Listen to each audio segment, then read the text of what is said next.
Right. Hello, hello. How's it going, Stacy? It's good. How are you today? Ready to rumble? We are good at Rumble. This might hands down be one of the favorite things we have to talk about. Wouldn't you agree?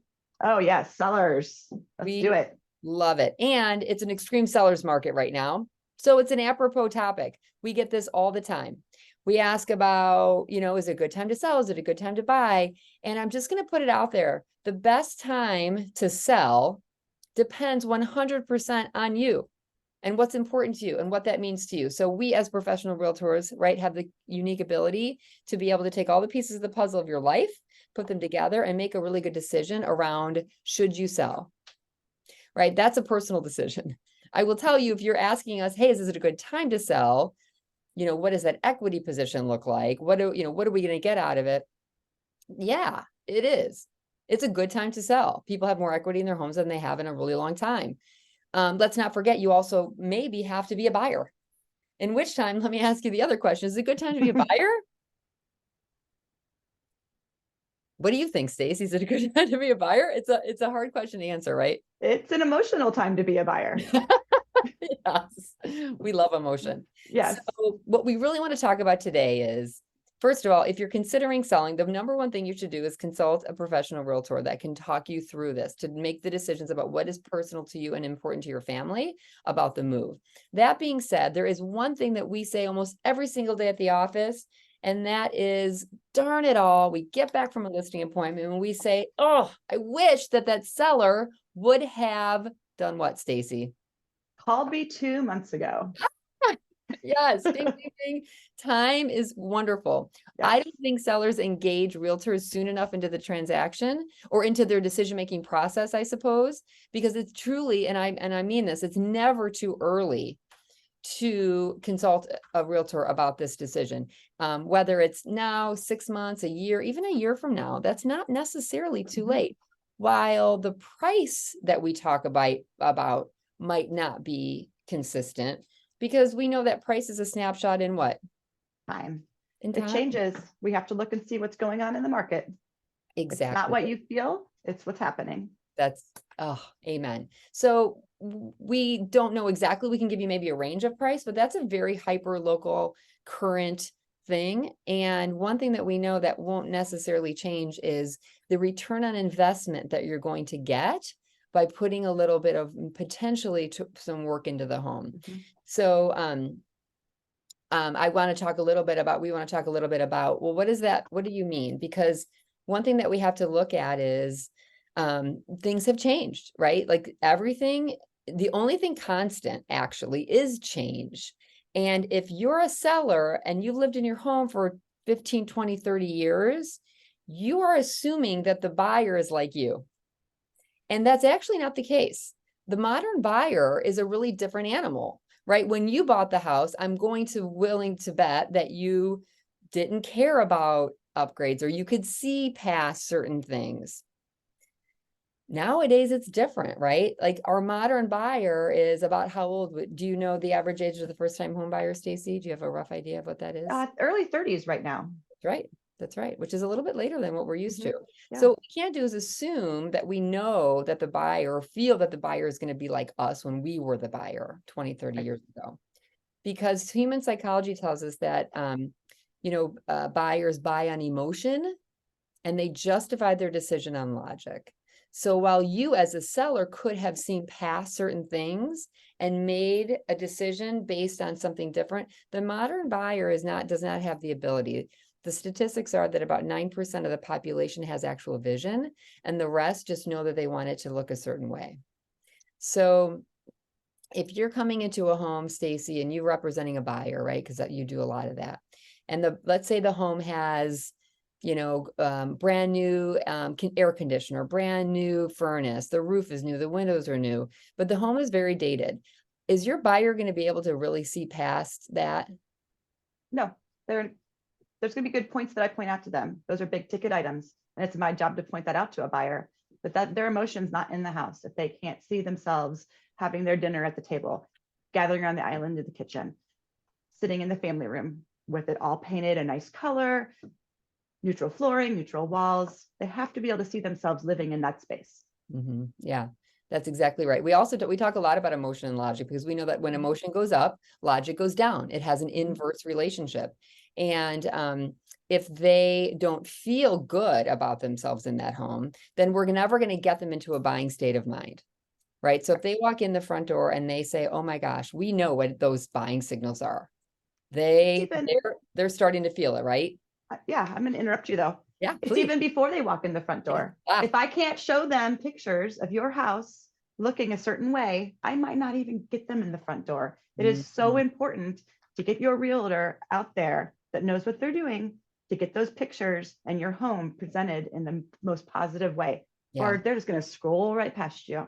Oh, I love that you brought that up because what people are mostly shocked about, again, if we're dealing with a seller, right, who's been in the Mhm. home, that when they bought the home, they turned over every rock. They saw every single home, sometimes 30, 40 homes before they So made a many. decision. The Mhm. modern buyer doesn't have time. The Nope. modern buyer wants to edit. They want to pick the top 2 or 3, and they don't want to mess around with the rest. So the statistics are that a buyer will swipe 3 pictures, 1, 2, 3, online before they make a decision to walk in the front door. So oftentimes we have the benefit of representing a seller when the home didn't sell. So Monday morning quarterback tells us that that property potentially Mhm. got more showings. They just didn't come in the front door. They just didn't like what they saw online. Right. And so if we can't present the home in its actual best light, we're going to miss out on getting actual buyers inside the home. And, we have to think about how they were, HGTV, Mhm. for good or for ill, Yeah. that's how they were like, oh, we want it to look a certain way, we want it to feel a certain way. We even realize that buyers are attaching themselves to objects inside a home that aren't even going to stay in the home when it sells, right? Right. That emotional appeal is really strong. So we want to make sure that we're presenting the home in its absolute best light. And so you bring up a really great point there. Mhm. So what the best thing that a seller can do is think about all of that and give themselves some time to make some adjustments to the home that will get the buyer emotionally excited. So, And the seller, yep. it's very important for those sellers. You have to distance yourself. You're selling. It's not your home anymore. We have to break that band-aid open or off, I guess. And we need to move forward with getting your house ready for those emotional buyers. And it's a very emotional time for a seller not to quite comprehend that a seller might not like it exactly like you have it. And that's our job to walk you through that. And which is why we have an amazing stager that will come out and sit with you and talk to you about the latest that buyers are wanting and get you to that point where you're going to get top dollar. This call today is brought to you by the word emotion, Yeah. because Right. that's exactly right. We like to tell the sellers, and it can be a little hard, but Time to break up. say Yeah. it's time to break up. Yep. You have to stop thinking of the home as yours Mhm. and stop putting yourself in the middle of it, and if you think about the person that has the money, the buyer, right? They've got the checkbook and they're going to unlock the checkbook and put it in your pocket. If you can think like them, if you can anticipate the things that are going to make them spend the most money, right? In which case you have to completely separate yourself from it. And we joke about it because a lot of times, you have to laugh a little so you don't cry, because it is hard if you raise your family there and you take it very personally. But we have to really separate ourselves from that house emotionally. If we think about it in a logical format, you're going to be better off. You're going to get more money for the home. It's going to be an easier transition, right? So if we break up with the house first, whatever process you have to go through to break up with the house, and then think about it from their eyes. And that really is, we talk a lot about staging, and I think staging sometimes can get kind of a bad rap because people get frustrated with that word. They don't understand what it means. And staging, it's not a one size fits all. It's really about putting the home in its best light, so that if 100 people walked in that home, 100 people could feel like it's theirs. When you decorate, right, when you're a designer or a decorator, an interior designer, you're focusing 100% on the style of the owner. And 100 people that walk into a home that's styled for one person may not emotionally attach themselves to that home. And if you're talking about staging, it just means very neutral. Sometimes our stager will call it like hotel style, which means anytime you walk into a hotel room, you can feel good about the space. It's very neutral and it's easy, right? You don't have to be too specific. And that's really the goal. And that way you can get more of a return on your investment if you can neutralize. And what do you think, Stacy? What does our stager tell our sellers are the top 3 things, the most inexpensive ways and most impactful ways that they can make some upgrades to their home to make it more neutral? Well, the top thing is start boxing, start putting your things away. The buyer doesn't want to come in and see your family pictures, no matter how lovely they are, and no matter how much fun you had. It's time to put everything away, and the garage is a safe place. If it has eyeballs, it's got to go, right? Is that what Exactly? Yes, yes. Sometimes it's picking down the pictures. Even though you found a beautiful picture when you were visiting Spain, it might not be the best place that the buyer's going to go. They might want something completely different. So clear off those walls and those drapes. That's It's exactly time to take down the custom drapes. Yeah. They were built for you. They're built for your house and they're lovely, but we need to open up the space. We need to make it brighter. We need to show that light in the house and make sure that every nook and cranny is clean. Those are probably the top ones that we talk about. And you're going to sell the home anyway, and it has to be Mhm. empty at some point in time. So this just Right. sparks the moving process. If you could have a heads up on that and a leg up on maybe even getting a storage unit or having that garage sale, paring down the home. And then paint's a big one. Mhm. Paint could be probably, I mean, if I had to pick, I'd say it could be, well, I mean, decluttering is probably the My most top 3. And to just piggyback on that for a second, it is interesting. We've all seen it. We've seen the vacant home and we walk into the master bedroom and we go, God, this seems small. And you can see the indents from where the master bed was. And you thought there's no way you could fit a master bedroom set in here. It's deceiving. An empty home does look small, and a home with too many furnishings also seems small. So if you can strike that perfect balance between the two, then that is the golden spot to be in when you're a seller. So that's what we help our sellers understand. And then moving on back, of course, to paint. Paint is the best way to lighten and brighten a home, add freshness to it, and then neutralize.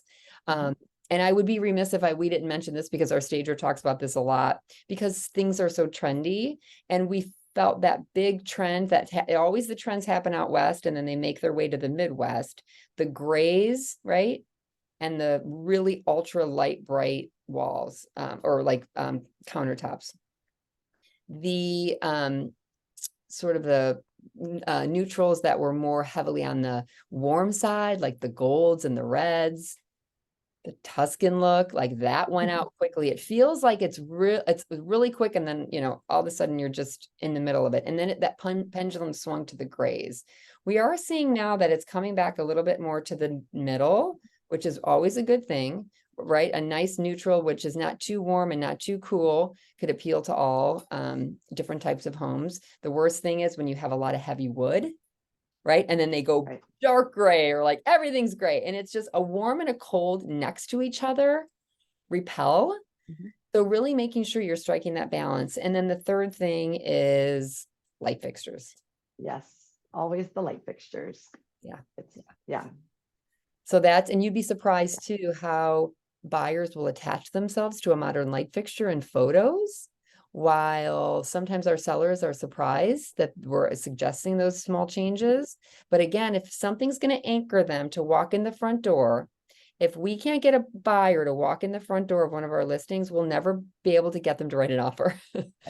So it is about that experience. So those are 3 of the top things. And of course, we go really in depth on staging, which is a benefit of our team. We do offer it complimentary, which is very rare.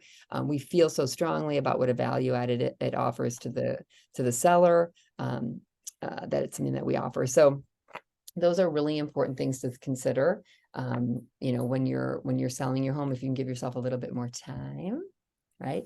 Is there anything? We know that. Yes, time is really, really key. Do you remember that client we had not too long ago? We met in January and just wasn't quite ready yet. And we said, no, let us come out. Let us just see what you're planning on doing. And thank goodness we did, because he got over list price. And Katie was out there to change some of his ideas to make it the best possible house. If he had waited 5 months and made all those changes, he would have never wanted to make them again. So get us out there, get us at the beginning, at the very first time you start thinking about moving, and let's help you. Yep. And you brought up something else that we hear a lot, and that is when the seller says, we're not going to do anything. We're just going to give the buyer a credit. I Yeah. love this one because the challenge with it is a credit is when you've already made the decision to buy the house.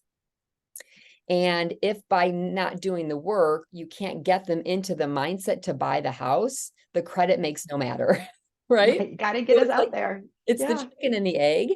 And if you're going to spend the money, right? If you're going to give them the credit, you're better off to actually spend the money and make the improvements, because then you're catching them emotionally and then you're opening up the market to allow more people to be interested in the home.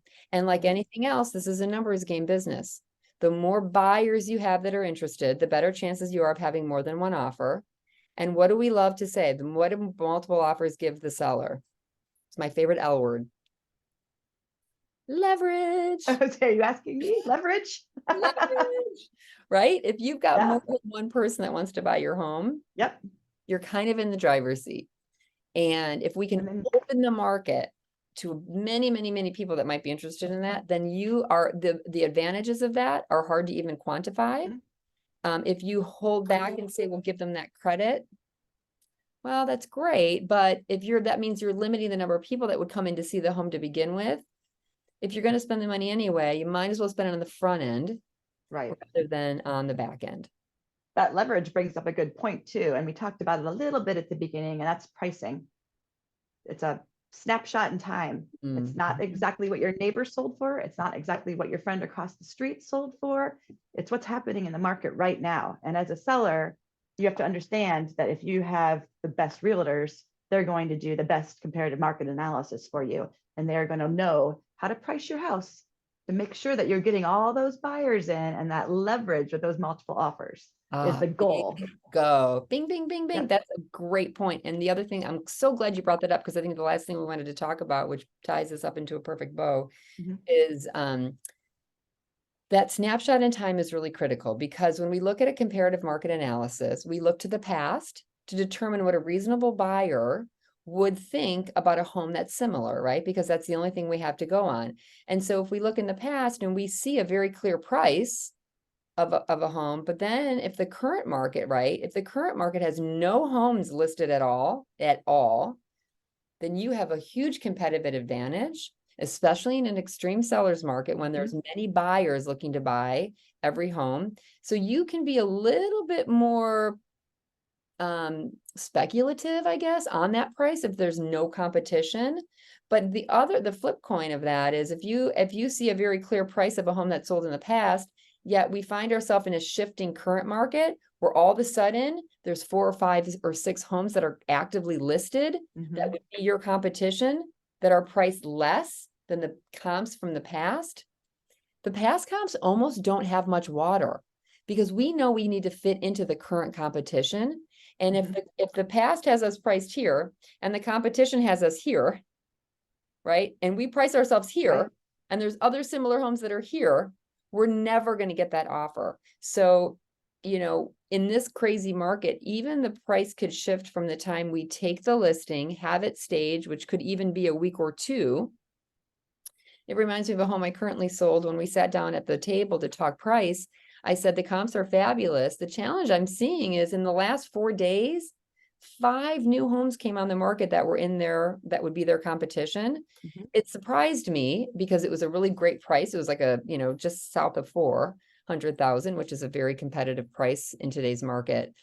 And by the time we were ready to list, every single one of those homes was already under contract. Now, had we come back to the table 2 weeks later and those same homes had been for sale and hadn't sold, the price we wanted would have gone down. So you really do. You have to make sure you're hiring an agent that keeps their thumb on the market, that studies homes and prices every single day, and then knows exactly how to hit that sweet spot, because price is just that. It is truly a sweet spot. Yes, it is. Is there anything else? We have a few viewers. Anybody have any questions that they wanted to talk about considering selling, what that looks like? If not, let's see. Oh, we have something in the chat. Oh, okay. Well, if there's nothing else, we love this topic. We've got some really fun rumbles planned. So I'm so grateful for everybody being here today. And of course, Stacy, we rumble every day. We love these conversations. Yes. We love Of helping our course. clients at a high level.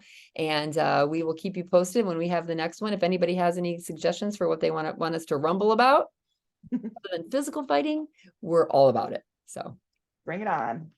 all right. All right. Have a Thanks good all. day.